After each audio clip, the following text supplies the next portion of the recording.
નમસ્કાર મિત્રો, આજે ગુજરાતના ઇતિહાસનો નવો અધ્યાય શરૂ થયો છે.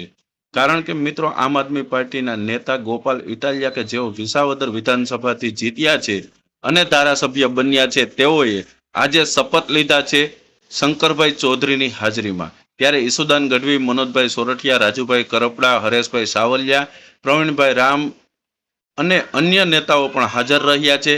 અને પછી ગોપાલ ઇટાલિયાએ શું કહ્યું છે તે સંપૂર્ણ માહિતી આ વિડીયોમાં આપણે જોશું. સાથે જ ગોપાલ ઇટાલિયાએ હવે શપથ લીધા છે અને આજે ગુજરાતની રાજનીતિનો નવો અધ્યાય શરૂ થયો છે. મિત્રો, તો કોમેન્ટમાં ચોક્કસથી કોમેન્ટ કરજો. જોઈએ ગોપાલ ઇટાલિયાએ શું કહ્યું છે. ઐતિહાસિક દિવસ છે.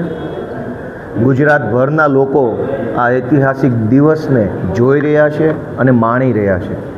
વર્ષોથી ગુજરાતની જનતા જે ક્રાંતિ, જે ફેરફારની, પરિવર્તનની રાહ જોઈ રહી હતી, એ ફેરફાર આવવાની શરૂઆત થઈ હોય એવી ઉત્સાહની અને હર્ષની લાગણી ગુજરાતની જનતા અનુભવી રહી છે.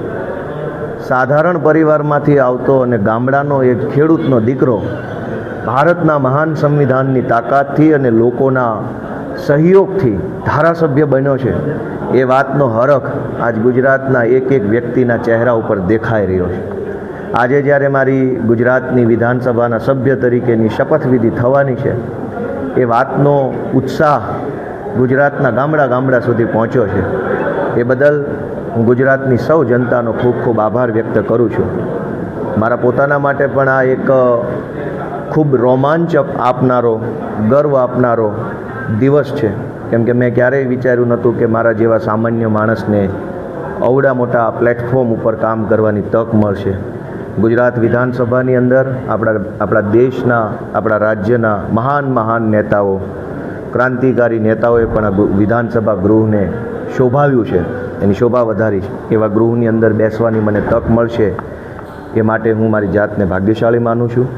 અમારા માનનીય નેતા શ્રી અરવિંદ કેજરીવાલજી, અમારા ગુજરાતના નેતા માનની શ્રી ઈસુદાનભાઈ ગઢવી, અમારા મનોજભાઈ સોરઠિયા, અમારી આખી ટીમ જે છેલ્લા ઘણા વર્ષોથી ગ્રાઉન્ડ ઉપર રહીને સંઘર્ષ કરે છે, લોકોના મુદ્દા ઉપર અવાજ ઉઠાવે છે, અને એક સપનું લઈને અમે બધા હાલતા હતા કે એક દિવસ આવશે જ્યારે ગુજરાતમાં બદલાવ આવશે, આમ આદમી પાર્ટીનો દબદબો આવશે. એ સપનું સાચું પડવાનું શરૂ થયું હોય એવું બધાને લાગી રહ્યું છે. ત્યારે હું અમારી આખી સમગ્ર ટીમ અને ઈસુદાનભાઈના નેતૃત્વમાં કામ કરતા એક એક કાર્યકર્તાને પણ હું આજે નમન કરું છું, એમનો આભાર માનું છું. વિસાવદર ભેસાણની મહાન જનતાએ મને જે તક આપી છે, એ બદલ હું વિસાવદર ભેસાણ જૂનાગઢ ગ્રામ્ય વિસ્તારના મતદારોને પણ બે હાથ જોડીને નમન કરું છું. અને આ ઐતિહાસિક દિવસે, ઐતિહાસિક ક્ષણે હું આપણા ગુજરાતના લોકપ્રિય ખેડૂત નેતા સ્વર્ગસ્થ કેશુબાપા પટેલને પણ વિનમ્ર શ્રદ્ધાંજલિ અર્પણ કરું છું. એમને હું યાદ કરું છું અને પ્રાર્થના કરું છું કે કેશુબાપાએ ગામડું, ખેડૂત અને ખેતી માટે જે કાંઈ પોતાનું યોગદાન આપ્યું છે, એ રસ્તા ઉપર અમે ચાલી શકીએ. ગામડા માટે, ખેડૂત માટે, ખેતી માટે અને યુવાનો માટે અમે કંઈક સારું કામ કરી શકીએ, એવું ઈશ્વર અમને બળ આપે એવી પ્રાર્થના કરું છું. ગોપાલભાઈ, ક્રાંતિ અમૃત પરમ દિવસે મિત્રો, આ વિડીયો છેક સુધી સાંભળવા માટે તમારો ખૂબ ખૂબ આભાર. મિત્રો, આ વિડીયોને લઈને તમે શું કહેવા માંગો છો, આ વિડીયોના કોમેન્ટ બોક્સમાં ચોક્કસથી અમને કોમેન્ટ કરજો. અને આવા જ વિડીયો જોવા માટે આ વિડીયોને લાઇક, શેર અને સબસ્ક્રાઇબ કરવાનું ના ભૂલશો.